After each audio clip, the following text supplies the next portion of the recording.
Finally tonight, it's funny how things work out sometimes, not like anyone could have predicted, but just the way they're supposed to. Steve Hartman has a case in point in tonight's Assignment America. People will adopt older kids. They'll adopt disabled kids and neglected kids. Kids who can't read, kids who can't talk. There are people willing to adopt. But all those things in one child? Nobody wanted that. Born blind, Pandu was dumped at a hospital gate in India. At the orphanage, he was the one child who was there year after year.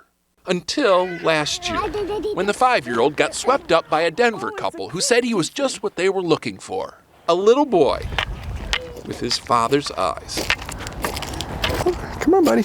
Jason Fair teaches blind people how to be self-sufficient. So when he and his wife, Lelania, who can see, decided to adopt, they chose not to just give any child a home, but to give one special child a real chance. A chance he would have never had otherwise. I think we can offer something to a blind child that maybe a lot of other families can't.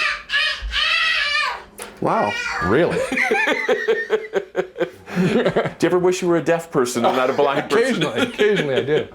He can laugh about it now because Pandu is so much better than when they got him.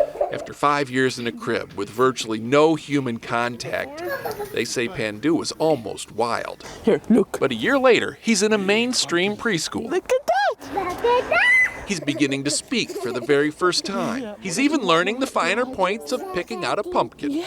Of course, he chose the Braille one. Look at that. Like father, like son. Look at that. Jason was so worried about being a good dad. I was never worried about being a good mom. And it's ironic to me that it was opposite. Daddy's hands. That I struggled so much. And Jason never struggled. Pandu and him have always kind of had this connection.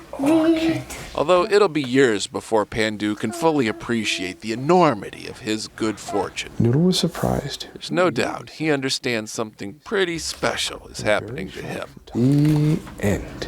You don't have to be a blind man to see that. Good night, buddy. Steve Hartman, CBS News, There we go. Denver.